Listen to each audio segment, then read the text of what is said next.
एक गांव में बहुत ज्ञानी पंडित रहा करता था। पंडित आजू बाजू के सारे गांव में बहुत प्रख्यात था। इस वजह से वह बहुत धनवान भी था। पंडित का परिवार ज़्यादा बड़ा नहीं था। पंडित अपनी पत्नी के साथ अपने बहुत बड़े घर में अकेला रहता था। उसका कोई बेटा नहीं था। एक बेटी थी जिसकी शादी पास के ही गांव में हुई थी। पंडित ने शादी से पहले अपने होने वाले दामाद की अच्छे से पड़ताल की थी और अपनी बेटी का भविष्य भी ठीक से पढ़ा था। तब जाकर उसने बेटी की शादी की थी। लेकिन चंद सालों में ही पंडित का दामाद बुरी आदतों के चुंगल में फंस गया। जुआ और शराब की बुरी लत ने उन्हें सड़क पर लाकर रख दिया। अपनी बेटी की ऐसी दुर्दशा देखकर पंडित की पत्नी बहुत दुखी होती थी और अक्सर पंडित को कहा करती थी, तुम जाकर उनकी मदद क्यों नहीं करते। पंडित हमेशा अपनी बीवी से यह कहकर उनकी मदद करने के लिए टाल देता कि अभी कुछ समय उनका बुरा वक्त बीतने दो। हम चाहे कितनी भी कोशिश कर लें, जो उनके नसीब में है हम उसे मिटा नहीं सकते। पंडित की ऐसी बातें सुनकर पत्नी काफ़ी दुखी हो जाया कर।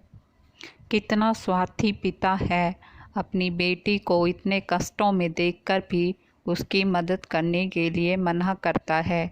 आखिरी भगवान ने जो इतना सारा धन धान्य दिया है उसका क्या करोगे।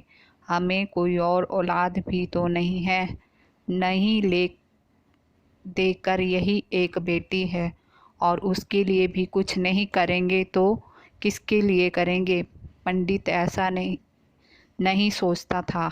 ऐसा नहीं कि पंडित अपनी पुत्री से प्रेम नहीं करता था, लेकिन उसने पुत्री की कुंडली इतने अच्छे से पढ़ी थी और वह यह पहले से ही जानता था कि वह चाहे भी कितना भी किसी भी लड़के से शादी करती है, लेकिन उसके जीवन में यह दुखी समय आने वाला है।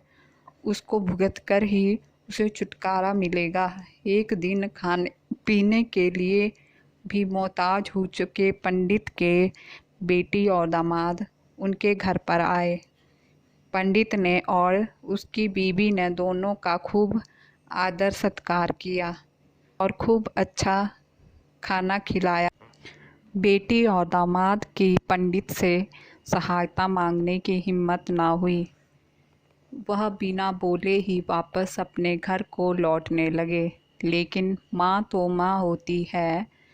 पंडिताइन से रहा नहीं गया और बिना पंडित के इजाज़त के चोरी छुपे बूंदी के लड्डू बनाकर उसमें सोने के सिक्के रख दिए और बेटी और दामाद को दे दिए, ताकि बेटी और दामाद कुछ आर्थिक सहायता हो सके। पंडिताइन यह भी जान गई थी कि बेटी और दामाद शर्म के मारे उनसे मदद नहीं मांग रहे हैं, इसलिए बेटी और दामाद की लड्डुओं में सिक्के छुपा के बारे में कुछ ना बताया। जब वो लोग घर पर जाकर लड्डू खाएंगे तो उन्हें उनमें सोने के सिक्के मिल जाएंगे। इस तरह बिना मांगे ही उन तक मदद पहुंच जाएगी। सोचकर पंडिताइन मन ही मन अपनी बेटी की मदद करने के लिए खुश होने लगी। पंडित के दामाद और बेटी उन दोनों का आशीर्वाद लेकर अपने घर की तरफ रवाना हो गए। उन दिनों गाड़ियाँ तो होती नहीं थी, घोड़ा या बैलगाड़ी ही चलती थी। पैसे ना होने के कारण चीज़ों की लेन देन से व्यवहार होता था। बेटी और दामाद का गांव पंडित के घर से कोसों दूर था। फिर भी पैसों की कमी के चलते उन्हें गांव की तरफ पैदल ही निकल पड़े। थोड़े दूर ही चले थे कि पंडित की बेटी के पैर में मोच आ गई और अब उसको चलना भी मुश्किल हो गया। पंडित के दामाद ने जब देखा कि उसकी बीबी अब बिल्कुल चलने में नहीं, अपने घर तक किराए पर ले लिया। दोनों पति पत्नी तांगे में बैठकर घर तक पहुंच गए, लेकिन तांगे वाले को देने के लिए उनके पास पैसे नहीं थे। इसलिए पंडिताइन ने जो बूंदी के लड्डू उन्हें दिए थे वही उन्होंने उसको किराए के तौर पर दे दिए। तांगे वाले ने बूंदी के लड्डू, तांगे वाला अपने घर की तरफ जा रहा था, तब उसे एक हलवाई की दुकान दिखी। उसने सोचा कि थोड़े से बूंदी के लड्डुओं से मेरा घर के लोगों का पेट तो भरने वाला नहीं है, इसलिए अच्छा है मैं इन लड्डुओं को बेचकर कुछ चावल खरीद लेता हूँ। तांगे वाले ने बूंदी के लड्डू हलवाई को बेच दिए। जिस गांव में वह हलवाई रहता था, उसी गांव में एक आदमी ने अपने घर पर पूजा रखी थी। उसी पंडित को उस पूजा के लिए बुलाया था। पूजा में लगने वाले प्रसाद के लिए लड्डू उसी हलवाई के दुकान से खरीदे जहां पर तांगे वाले ने वो लड्डू बेचे थे।